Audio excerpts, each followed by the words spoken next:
This video data is as of August 6th, Tuesday. Howdy, swings. As predicted in yesterday's video, the market has rebounded today. However, the recovery isn't happening as quickly as we thought, and there was a noticeable dip in the last hour before the close. Will the market continue to improve tomorrow, or might it start to decline again? Let's take a look at Fullhapce daily swing market forecast. Swing trader's friend, Fullhapce Intelligence presents today's Wall Street market forecast for August 6th. Today's market moves. The market saw a general increase. Notably, the VIX index dropped by 30% and Bitcoin rose by nearly 5%. Daily market move. S&P 500, 5,240.03, 1.04% up. Dow Jones, 38,997.66, 0.76% up. Nasdaq, 16,366.85, 1.03% up. Russell 2000, 2072.6, 1.15% up. VIX Index, 26.76, minus 30.62% down. Daily sector performance. On Tuesday, many sectors saw gains in the market. Financial companies, large tech firms, transportation, real estate investment trusts, REITs, travel and leisure, some consumer discretionary items, and capital goods all had notable improvements. None of the major sectors did very poorly overall. The reasons. On Tuesday, stocks bounced back after a tough period, helped by some earnings reports that, while not perfect, eased some concerns about a potential recession. Companies like ARMK, CAT, CSX, Hyatt, Uber, and Yum reported earnings that were good enough to suggest the economy is stabilizing, but not falling apart. The overall market conditions are mixed. While market positioning seems more stable, investor sentiment and risk tolerance have been affected by recent market movements, and stock valuations are still high. Investors are waiting for a few key events: the July Consumer Price Index, CPI, data, August 14th, and Fed Chair Powell's speech at the Jackson Hole Conference, August 23rd. Things to consider. Fed officials are downplaying worries about a recession and indicated that interest rate cuts might start at the meeting on September 18.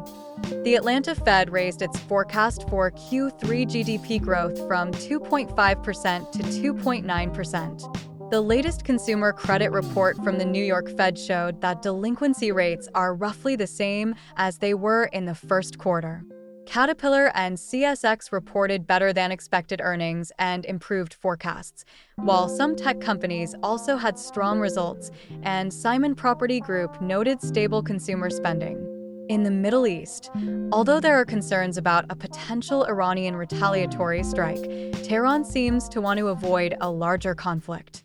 The fact that the market was able to rebound suggests that with the right triggers, we could see a quick market recovery. The lack of news has weakened investor confidence and led to a late market decline, but attempts to reverse the large drops that occurred irrationally in non-recessionary conditions are likely to continue. Fullhapce's measure of market potential shows that it is possible the market could rise over the next day or two until the S&P reaches around 5350. However, if it does, there could be another test of the market's downside risk with increased volatility, as rising markets could dispel claims that the market decline was excessive and volatility. It might be smart to hedge a bit for the possibility of another dip just in case. Sometimes, market ups and downs don't always match the actual state of the economy, and doing nothing might be the best approach during these big fluctuations.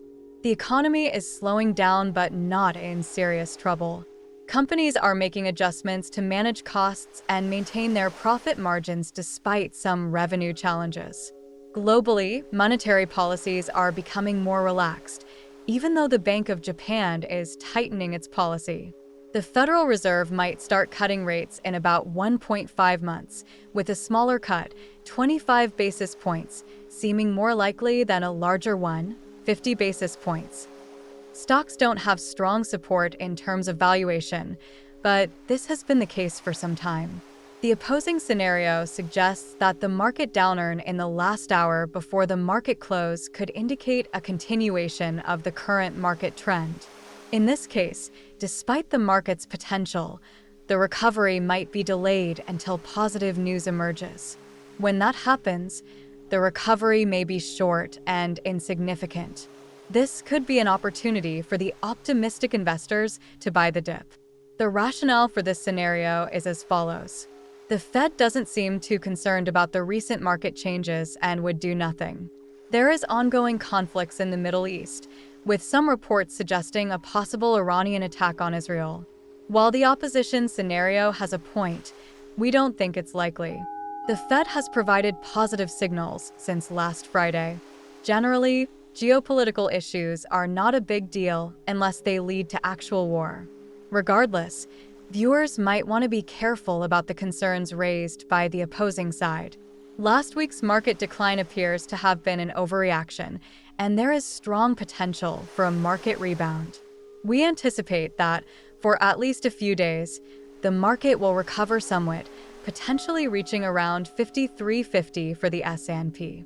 After that, the market might trade sideways until investors receive the July CPI results on August 14th. If the market recovery continues, it could boost investor confidence and accelerate the rebound. It might be wise to consider some level of hedging to prepare for a possible double dip scenario. The last hesitation in today's market recovery suggests that volatility is still present. Maintaining a conservative position may be prudent, and viewers should consider both our main forecast and opposition scenarios to manage risk effectively. Thank you for watching.